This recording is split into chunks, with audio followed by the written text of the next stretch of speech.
The first dawn has already passed. Whether you rose cleanly or dragged yourself out of bed with resistance clinging to your bones, one thing is undeniable now. You felt it. That moment when your feet hit the floor. That moment when your body hesitated and your mind tried to negotiate. That moment when you realized discipline is not loud or heroic, it is quiet, cold, unforgiving. Day 1 was about waking up. Day 2 is about something far more dangerous.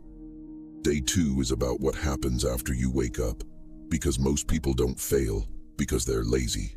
They fail because the moment something feels uncomfortable, they retreat. They don't collapse under real pressure. They collapse under mild resistance. And the force responsible for that weakness has trained you for years. Its name is comfort. The confrontation, comfort's true form. Comfort does not arrive like an enemy. It arrives softly. It sounds reasonable. It sounds caring. It sounds like patience, timing, recovery, or being kind to yourself. Comfort whispers, just a little longer. You've done enough for today. There's no rush. And every time you listen, something inside you shrinks. You already know this feeling. You feel it when a task gets difficult and your focus fractures. You feel it when effort appears and your first instinct is escape. Comfort has trained your nervous system, not violently, but slowly, morning after morning, retreat after retreat. And now, when discomfort shows up, you don't stand your ground. You flinch. Day 2 is where that conditioning begins to crack. The story. The river at dawn. There is an old story warriors once passed down, long before schedules and alarms ruled the day. A young fighter was sent into the mountains to train alone. No weapons, no audience, only discipline. Every morning, before food, before training, before the sun cleared the peaks, he was ordered to step into a river fed by melting snow. The water was merciless. It stole breath instantly, locked joints, turned muscle into stone. The first morning, he stepped in and panicked. His breath shattered, his body convulsed, every instinct screamed that he was in danger. He stumbled out within seconds, shaking, furious, humiliated. The second morning he lasted longer, not because it hurt less, but because he expected the pain. By the 7th morning, something shifted. The river was still freezing, the shock was still real, but the fear was gone. His breath slowed, his mind stopped pleading, his body stopped fighting the sensation. He stood inside the cold, and his teacher said only this: "The river never changed. You did." That is today's lesson. The hard truths. Why comfort owns you. Hear these truths without softening them. 1. Comfort has trained your nervous system to panic. The moment discomfort appears, your body reacts as if it's under threat. That reaction is learned. 2. You confuse discomfort with danger, cold, effort, silence. None of these are killing you, but your body reacts as if they are. 3. Your mind follows the body you train. If your body always escapes discomfort, your mind will never trust you in hard moments. 4. Discipline does not begin in motivation. It begins in exposure. You must enter discomfort on purpose to teach yourself that you can survive it. Comfort did not make you safe. It made you fragile. Day 2 is where fragility is confronted. The lesson: shock the system. Your nervous system does not respond to intentions. It responds to experience. You can think about being disciplined for years and remain unchanged. But one deliberate encounter with discomfort, chosen, controlled, intentional, rewires you faster than endless self-talk. That is why warriors used cold. Cold does not negotiate. Cold does not care about your mood. Cold strips everything down to truth. When cold hits your body, breath shortens, muscles tighten, the mind screams. And in that moment, a single question is asked: who is in command? Most people flee. Today you won't. This is not about toughness. This is about breaking a reflex. The reflex to escape.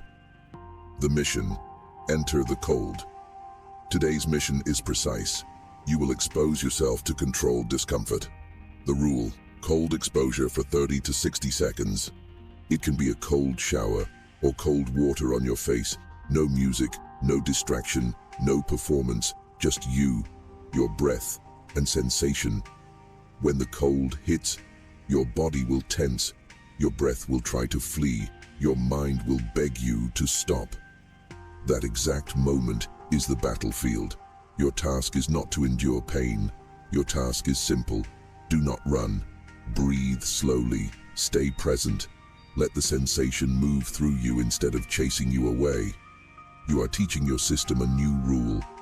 Discomfort does not mean danger. Resistance does not mean retreat. The shift. What begins to change? After the cold, something quiet happens. Your thoughts feel clearer. Your presence sharpens. But more important than any sensation, you trust yourself a little more. Because you entered something unpleasant and did not flee. That is how warriors are built. Not through comfort, through controlled exposure to resistance. And once this reflex begins to break, it follows you everywhere. It follows you into hard conversations, into delayed gratification, into silent effort.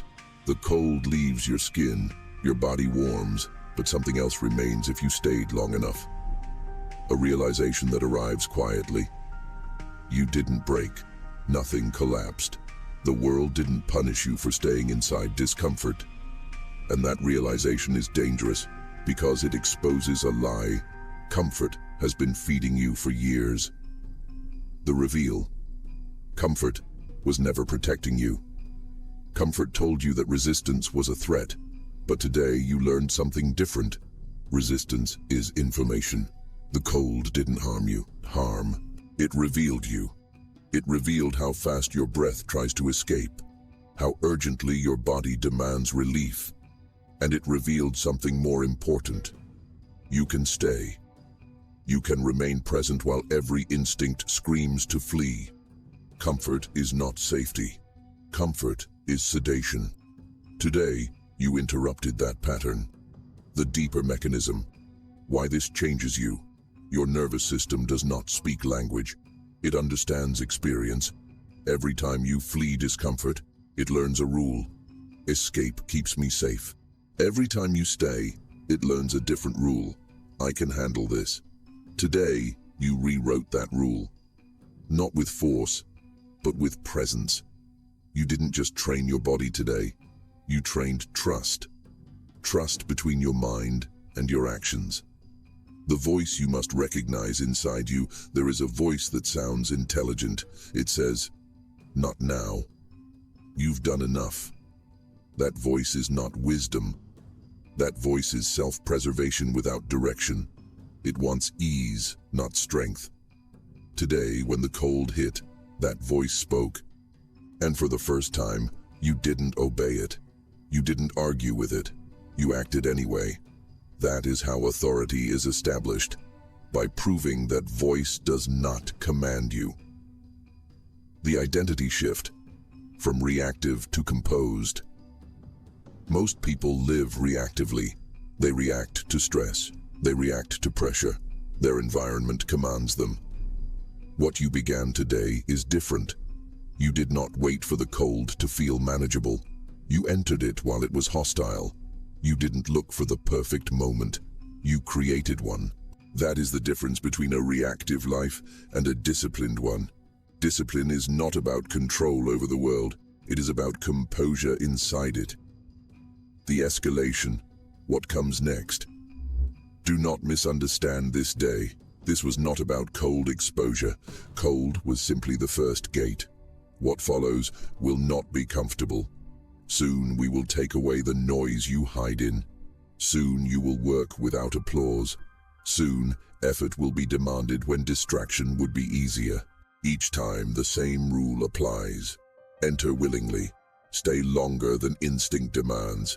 Leave on your terms. The oath, locking the lesson. Now you will seal this day. Go to the mirror. Look at the eyes that just stood inside discomfort, not the eyes you show the world, the real ones. And say this aloud: discomfort does not command me. Say it slowly. Say it without emotion. This is not motivation. This is a statement of authority. The final command: report back. Some of you executed perfectly today. Some of you hesitated. That changes nothing. The rule remains. Whether you stood firm or broke early, you return. Same hour, same place, same war. Tomorrow, the pressure increases. Stand ready.